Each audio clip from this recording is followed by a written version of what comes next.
एक पात्र में जल और दूध ले लीजिए, शुक्रवार का दिन।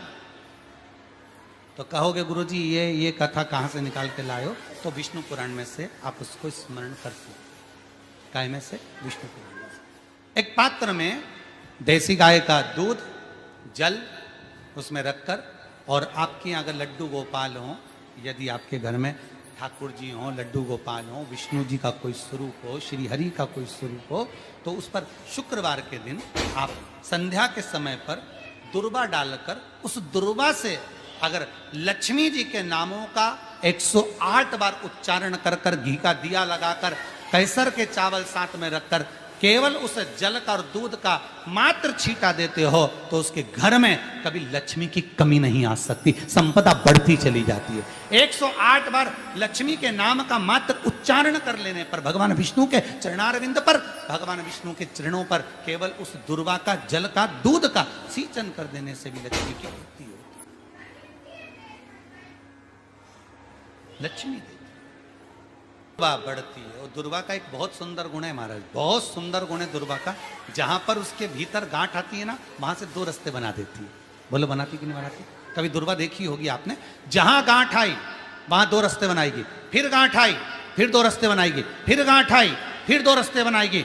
दुर्वा का क्रम ऐसा है कि हम भगवान को दुर्वा क्यों देते हैं? उसका कारण यह है कि मान लो, हे परमात्मा, हे शंभु, हे गणेश, हे प्रभु नारायण, अगर मान लो मेरा एक रास्ता चलते चलते गांठ पड़ जाए, एक रास्ता मेरा बंद हो जाए, तो वहां से मेरे दूसरे रास्ते खोल देना। इसलिए दुर्वा भगवान को समर्पित करी जाती है। दुर्वा को समर्पित करने का क्रम ही यही है कि मेरे मार्ग खुल जाए, मेरी राह खुल जाए, मेरा मार्ग चारों तरफ खुलता चले। दुर्वा नीचे की ओर चलते चलते मार्ग खोलती चली जाती।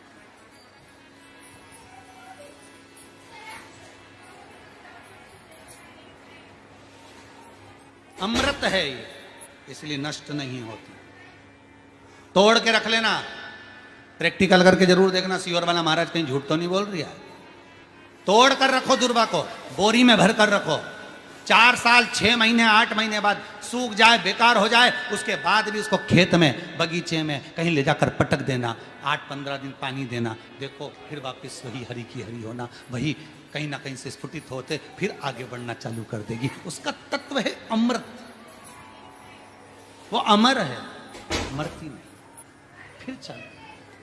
शिव कहते हैं यही अमरता है, यही अमरता है कि दुख आया तो मरने की नहीं सोचना है। तकलीफ आई, कष्ट आया, रोग आया, बीमारी आई, थोड़ा सा तकलीफ आ गई, थोड़ी बीमारी आ गई, थोड़ा दुख आ गया, तो ये मत सोचना मैं मरना है। नहीं नहीं नहीं, अभी तो और जीना है।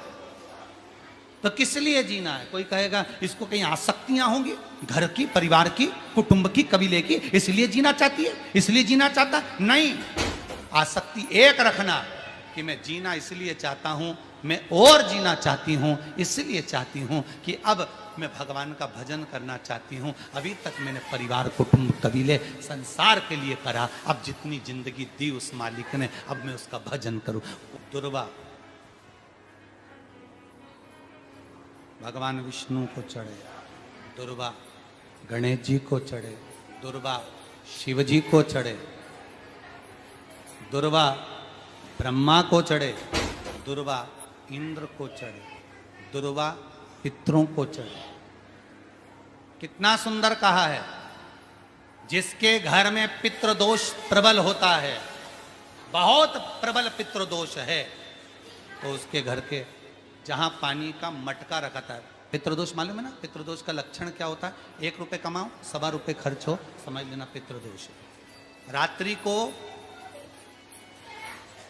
सो गए तुम, बड़े चक नींद आ गई तुमको, बहुत प्रेम से सो गए, सोने के 1.5 घंटे या 2 घंटे बाद तुम्हारी नींद खुल जाए, और कम से कम आधे घंटे तक तुमको भूख लग रही हो, समझ लेना पितृ। सोकर उठने के बाद में जैसे ही 1-2 घंटे की नींद हो गई और अचानक नींद खुल गई और तुम्हें भूख लग रही है,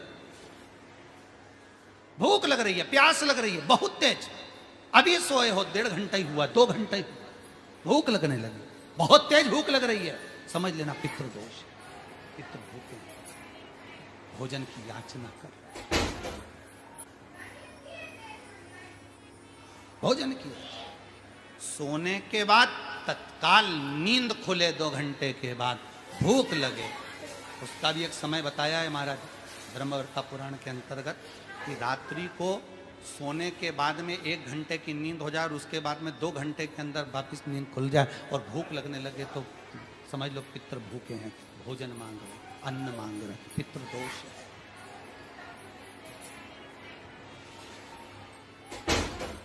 पितृदोष का कुछ कुछ वर्णन किया गया है। घर में एक पात्र के चक्कर में, एक बेडशीट के चक्कर में, एक सामान के चक्कर में विवाद हो रहा है तो समझ लो पितृदोष है। 1 रुपया कमाया, सवा खर्च हो रहा है, पितृदोष है। घर में एक बीमार, दूसरा फिर बीमार हो गया, तीसरा फिर बीमार हो गया, एक ठीक हुआ, एक बीमार हुआ, पितृदोष है। पितृदोष का भाव तो उसके लिए करना क्या है? शिव महापुराण की कथा कहती है, सुंदर गणेश जी का चरित्र वर्णन करता है, स्कंद पुराण कहती है, विष्णु पुराण कहती है कि दुर्वा 21 दुर्वा की गांठ बनाकर, 7 गांठ 21 दुर्वा की बनाकर जो अपने पितरों का मटका मतलब परिंडा, हंडा जो भी पानी का भरते हो, उसके नजदीक में मात्र एक कटोरी में चावल रखकर उसमें अगर दुर्वा रख देता है तो मात्र 5 या 7 दिन में पितृदोष समाप्त होना प्रारंभ हो जाता है। उसके घर में लक्ष्मी की वृद्धि होने लगती है, सुख शांति अपने आप आने लगती है, उसका क्लेश समाप्त हो जाता है। दुर्वा में वो गुण है जो पितृ भी उसका भाग अमृत तत्व प्राप्त करना चाहते, अमृत। और सरल भाषा में समझिए, जिसकी फैक्ट्री नहीं चल रही हो, फैक्ट्री में बार बार कुछ तकलीफ आ रही हो, गाड़ियां नहीं चल रही हो, 4 व्हीलर गाड़ियां ले रखी हैं, कभी ट्रक गड़बड़ हो रहा है, कभी ट्रक में ये हो रहा है, कभी गाड़ी में ये हो रहा है, कभी बस में ये हो रहा है। बस एक काम करना है, दुर्वा का थोड़ा सा भाग लेकर पानी के लोटे में उसको डालकर 5 अक्षत के दाने उसको पटक कर उस गाड़ी के अंदर उस कलश को रख दो, बस आधे घंटे के लिए, और उस पानी को चक्के के चारों तरफ डालते डालते जाइए दुर्वा के साथ, तकलीफ नहीं देगा। फैक्ट्री का भी यही प्रमाण है। दुर्वा में वो अमृत तत्व छुपा है जिसका सुख आनंद दे जाता है। शिव पुराण कर रहे हैं महाराज। दुर्वा का एक नाम और है, उसका नाम है अमृत जन्मा। क्या नाम है? अमृत जन्म। दुर्वा का एक नाम और, मारवाड़ी लोग इसको द्रोवी बोलते हैं। दुर्वा का भोग सुख। शंकर भगवान गौ माता दूध की धार लगाती है, इसलिए दुर्वा का दूध से बड़ा मिलन है, बड़ा आनंद, बड़ा सुख है। कोई भी ग्रह अनुकूल नहीं है, सब बेकार चल रहे हो, सब प्रतिकूल चल रहे हो, दूध के पात्र में दुर्वा डाल लो, पीपल के वृक्ष के नीचे चढ़ा कर आओ, राहु केतु शुक्र शनि जो भी गड़बड़ है सब सुधरना चालू हो जाए। दुर्वा का वो सुख। जिस नदी में स्नान करो, तीर्थ में जाकर उस नदी के पास में कोई बगीचा लगा हो, वहां की दुर्वा को तोड़कर स्नान करते समय नदी में मात्र विसर्जन कर देने पर पितरों को पिंड पहुंच जाता है। मात्र उस दुर्वा का विसर्जन कर देने पर पितरों को पिंड का भाग मिल जाता है। अभी ना तो तुम्हारे पास में आटा है, ना तुम्हारे पास में चावल है, ना तुम्हारे पास में पिंड है, ना कोई तुम्हें संकल्प छुड़ा रहा है, ना कोई तुम्हारे पास में वस्तु है, उसके बाद भी पितरों को भाग मिल रहा है। काय से? केवल एक दुर्वा के तत्व से। स्नान करने से पहले पवित्र नदी में, गंगा यमुना नर्मदा सरयू आदि किसी पवित्र नदी में आप स्नान कर रहे हो, वहां के बगीचे में घूमकर आप जाते तो हो, पैदल ही नहाने जाते हो, तो घाट के आसपास में कोई बगीचा, वहां की दुर्वा तोड़ ली, एक दुर्वा नहाने से पहले अपने पूर्वजों पितरों के नाम से नदी में छोड़ दी। फूल तो छोड़ते ही हो, दिया भी छोड़ते हो, बस एक ही चीज नहीं छोड़ते, वो दुर्वा। और वो ही काम की, वही काम की। तुम कुछ छोड़ो ना छोड़ो, एक दुर्वा का छोड़ दो, तो पितरों को सुख प्रदान। शिव पुराण कह रही है महाराज, देवताओं को अमृत कितनी बार मिला? एक बार। दुर्वा को अमृत कितनी बार मिला? जम के बोलिए, 5 बार। कार्य सिद्धि के लिए 5 दुर्वा गणेश जी को चढ़ाई जाती है, आज भी नियम।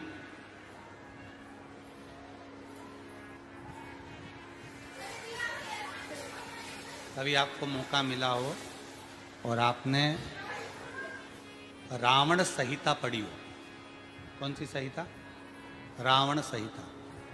क्योंकि रावण शिव का उपासक था, भजन करने वाला था। शिव तांडव स्तोत्र आज भी लोग रावण का एक आनंद में पढ़ते। तो शिव का उपासक है रावण, शंकर का उपासक। विद्वान भी था, ज्ञानवान भी था। वो तो देवता के हाथ से मरना था उसको, इसलिए उसने मांगा ही यही था। जो मांगा वो मिला। तो रावण संहिता अगर किसी ने पढ़ी हो तो उसको मालूम होगा, रावण संहिता में 4 तरह के तिलक का महत्व बताया। कितने तिलक? 4। उन 4 तिलक में सर्वश्रेष्ठ तिलक रावण बताता है। एक तिलक सर्वश्रेष्ठ है, वो है दुर्वा। जो दुर्वा होती है, उस दुर्वा को जलाकर उसकी भस्म तैयार कर कर उसमें गाय का श्वेत गाय, कौन सी गाय? सफेद। उस गाय के शरीर पर कोई दाग ना, उसके शरीर पर पूर्ण तरह से श्वेत हो, ना लाल उसमें कोई धब्बा हो, ना काला धब्बा हो, ना कोई कलर हो, बस केवल श्वेत। रावण संहिता में 4 तरह के तिलक का प्रमाण दिया। तो एक तिलक रावण संहिता में वर्णन आया, एक तिलक का जो व्याख्यान वर्णन किया गया, उसमें दुर्वा को जलाकर राख कर कर भस्म बनाकर उसमें गाय का घी, देसी गाय का घी मिलाकर और उसका बिंदी, उसका तिलक मस्तक पर लगाकर या नैनों में सुरमा लगाकर जो व्यक्ति जिस किसी से मिले वो उसका हो जाए। उस दुर्वा में इतना प्रबलता आ जाती है, अमृत तत्व जुड़ा हुआ है दुर्वा के। रावण संहिता में 4 तिलक बताएं, उसमें से सबसे 4 तिलक में अलग अलग, एक बेलपत्री की जड़ का तिलक है, एक आंकड़े की जड़ का तिलक है। रावण संहिता में 4 तिलकों का वर्णन है, उसमें मुख्य है सबसे ज्यादा।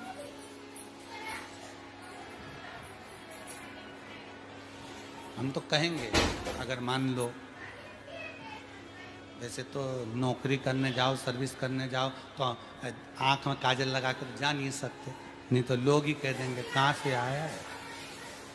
मालूम पड़े तुम नौकरी के लिए इंटरव्यू देने जाओ और आंखों में काजल लगा के चले जाओ, तो फिर भी एक प्रयास करना, फिर भी एक प्रयास करना। उस दुर्वा का जो काजल बनाओ, मूछे हो, दाढ़ी हो, कहीं कहीं पर भी उसकी एक बिंदी लगाकर चले जाओ, वो असर करेगी और आपको वो जॉब मिल ही जाएगा, ये पक्का है। उसमें आकर्षण होगा। दुर्वा आकर्षण का केंद्र करती है। आपको कभी आपके नयनों में दर्द हो रहा हो, जलन हो रही हो, तो आप दुर्वा, हरी भरी जहाँ दुर्वा हो वहां थोड़ी देर चलने का प्रयास करिएगा, आपके नेत्रों का विकार समाप्त हो जाएगा। दुर्वा में वो एक सुख है, वो अमृत छुपा हुआ, और एक बार का अमृत नहीं, 5 बार का अमृत दुर्वा का।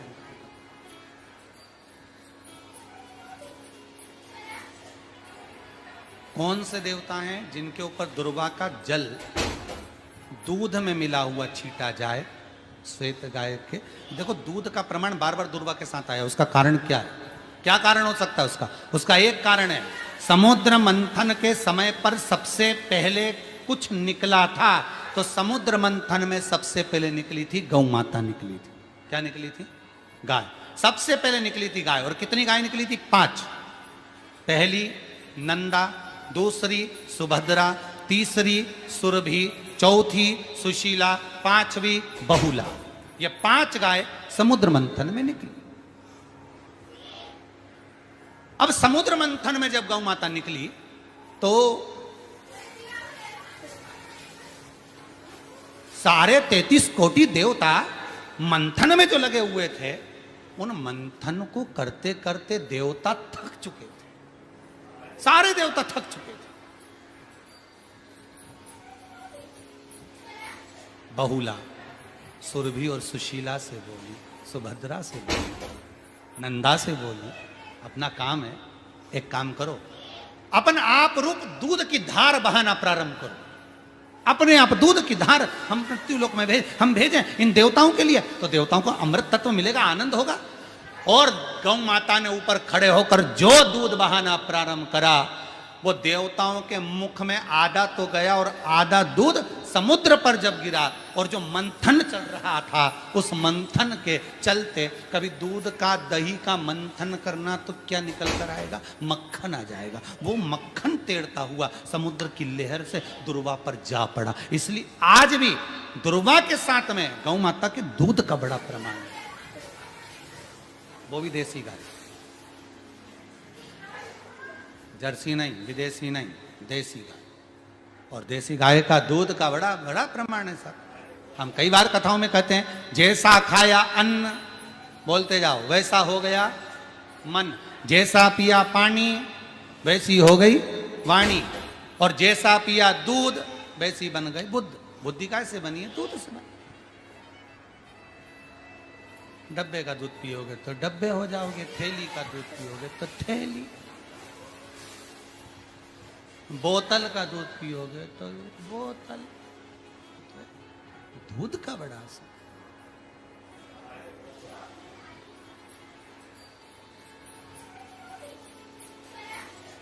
गौ माता के दूध का कहा, पात्र में जल और दूध ले लीजिए, शुक्रवार का दिन। तो कहोगे गुरुजी ये कथा कहां से निकाल के लाए हो? तो विष्णु पुराण में से आप उसको स्मरण कर सकते। काय में से? विष्णु पुराण में से। एक पात्र में देसी गाय का दूध, जल उसमें रखकर, और आपके यहाँ अगर लड्डू गोपाल हो, यदि आपके घर में ठाकुर जी हो, लड्डू गोपाल हो, विष्णु जी का कोई स्वरूप हो, श्री हरि का कोई स्वरूप हो, तो उस पर शुक्रवार के दिन आप संध्या के समय पर दुर्वा डालकर, उस दुर्वा से अगर लक्ष्मी जी के नामों का 108 बार उच्चारण कर कर, घी का दिया लगाकर, कैसर के चावल साथ में रखकर, केवल उस जल का और दूध का मात्र छींटा देते हो, तो उसके घर में कभी लक्ष्मी की कमी नहीं आ सकती, संपदा बढ़ती चली जाती है। 108 बार लक्ष्मी के नाम का मात्र उच्चारण कर लेने पर, भगवान विष्णु के चरणारविंद पर, भगवान विष्णु के चरणों पर केवल उस दुर्वा का, जल का, दूध का सिंचन कर देने से भी लक्ष्मी की वृद्धि होती है। लक्ष्मी देवी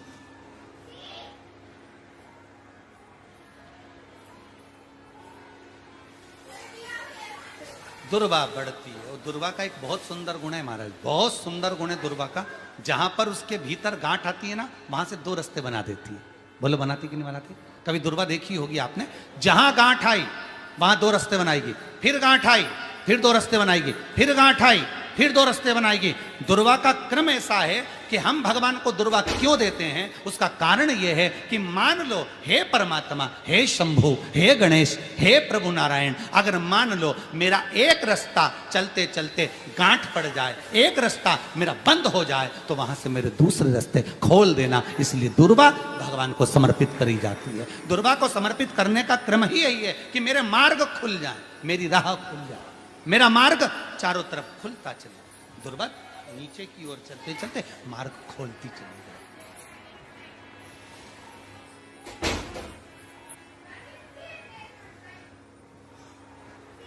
अमृत है ये, इसलिए नष्ट नहीं होती। तोड़ के रख लेना, प्रैक्टिकल करके जरूर देखना, सियोर वाला महाराज कहीं झूठ तो नहीं बोल रही है। तोड़ कर रखो दुर्वा को, बोरी में भर कर रखो, 4 साल 6 महीने 8 महीने बाद सूख जाए, बेकार हो जाए, उसके बाद भी उसको खेत में, बगीचे में कहीं ले जाकर पटक देना, 8-15 दिन पानी देना, देखो फिर वापस वही हरी की हरी होना, वही कहीं ना कहीं से स्फुटित होते, फिर आगे बढ़ना चालू कर देगी। उसका तत्व है अमृत, वो अमर है, मरती नहीं, फिर चालू। शिव कहते हैं यही अमरता है, यही अमरता है कि दुख आया तो मरने की नहीं सोचना है। तकलीफ आई, कष्ट आया, रोग आया, बीमारी आई, थोड़ा सा तकलीफ आ गई, थोड़ी बीमारी आ गई, थोड़ा दुख आ गया, तो ये मत सोचना मैं मरना है, नहीं नहीं नहीं, अभी तो और जीना है। आया दरवाजे तक रोग, आया दरवाजे तक बीमारी, आया दुख दरवाजे तक, दुख क्यों ना आएगा? हमारे पूर्व का कर्म है तो दुख तो मिलना ही है। कोई महाराज जी तुमसे कह दे कि तुम्हें दुख ही नहीं आएगा, मैं बैठा हूं, तो महाराज जी से कहते ना तुम्हारे चरण कहां मैं बता दूं, क्योंकि दुख तो आएगा। जैसी करनी वैसी जो पूर्व में कर कर आए हो, भले आज तुम किसी को दुख नहीं दे रहे, भले आज तुम किसी को तकलीफ नहीं दे रहे, पर पूर्व का कर कर आए हो वो तो भोगना पड़ेगा। दो कारणों से मनुष्य का शरीर मिलता है, एक कर्म का भोग भोगने के लिए, दूसरा भगवान का भजन करने के लिए। भजन भी करो और दुख भी भोगो। जो मिला है किस्मत में, बड़े प्रेम से मिला, ना जाने क्यों मिला इतना दुख, उसका कारण होगा। वो कारण को ढूंढना बाद में, अपने को ढूंढने की जरूरत भी क्या, अपन तो भजन करो, भजन करोगे तो दुख कटेगा। मंदिर जाने से दुख नहीं कट रहा, दुख कैसे कट रहा है? मंत्र जपने से, नाम जपने से, राम कहने से, कृष्ण कहने से, शिव कहने से, भवानी कहने से। मंत्र जितना जपोगे उतना दुख कटता चले जाए, उतना दुख।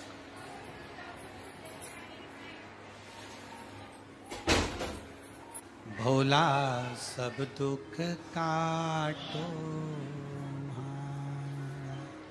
ओ भोला सब दुख काटो हमारा।